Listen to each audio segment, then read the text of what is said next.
ኢንቨስትመንት ወይስ ትሬዲንግ? የሀብታሞች ስትራቴጂ። እንኳን ወደ ኮርሱ የመጨረሻ ክፍል መጣችሁ። እስከዚህ ድረስ ከተከታተላችሁ ከ90% ህዝብ የተሻለ እውቀት አላችሁ። ዛሬ ስለ ገንዘብ ማራባት እናወራለን። ክሪፕቶ ውስጥ ለመክበር ሁለት መንገዶች አሉ። አንደኛው መንገድ ብዙዎችን አራቅቶ አስቀርቷል። ሁለተኛው መንገድ ደግሞ ብዙዎችን ሚሊዮነር አድርገዋል። የትኛው ይመስላችኋል? ትሬዲንግ ማለት ልክ እንደ መርካቶ ነጋዴ ዛሬ በዝቅተኛ ዋጋ ገዝቶ ዋጋ ሲጨምር ነገ ወይም ከሰዓት በኋላ መሸጥ ነው። ይህም በጣም አዋጊ ነው። በቀን $100 አገኛለሁ እያሉ የሚሰብኩ ዩቲዩበሮችን ታያላችሁ። እውነት ግን ይሄ ነው። 90% የሚሆኑ ዴይ ትሬደርስ ወይም የቀን ነጋዴዎች ገንዘባቸውን ይጨርሳሉ። ለምን? ምክንያቱም ከእናንተ ጋር የሚወዳደሩት ትልልቅ ባንኮችና ኤአይ ሮቦቶች ናቸው። ስሜታዊ ትሆናላችሁ፣ ፈራላችሁ፣ ትሳሳታላችሁ። ያለበቂ እውቀት ትሬዲንግን መጀመር ቁማር እንደመጫወት ነው። ሁለተኛው መንገድ ሀብታሞች የሚጠቀሙበት ዘዴ ኢንቨስቲንግ ይባላል። በክሪፕቶ ቋንቋ HODL ወይም ሆልድ ኦን ፎር ዲር ላይፍ ይሉታል። ይህ ማለት ጥሩ ፕሮጀክት ያለው ክሪፕቶ ለምሳሌ ቢትኮይን ትገዛላችሁ። ዛሬ ዋጋው ቢወርድ ነገ ቢወጣ አያሳስባችሁም። አላማችሁ ለ3 ወይም ለ5 ወይም ለ10 ዓመታት ማቆየት ነው። ታሪክ እንደሚያሳየው ቢትኮይንን ገዝቶ ለ4 ዓመት የጠበቀ ሰው ኪሳራ ውስጥ ገብቶ አያውቅም። ትዕግስት የክሪፕቶ ትልቁ መሳሪያ ነው። ወርቃማው ስትራቴጂ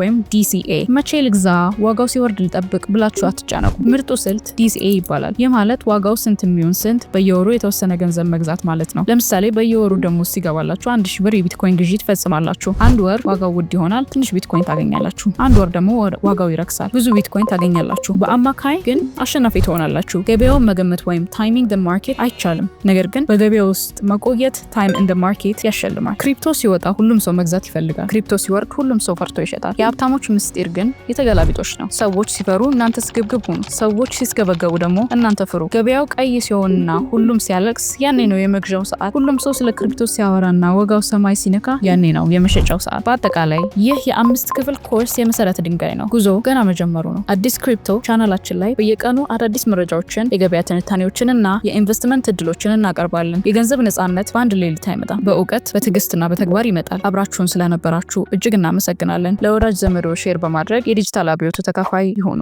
ሰላም።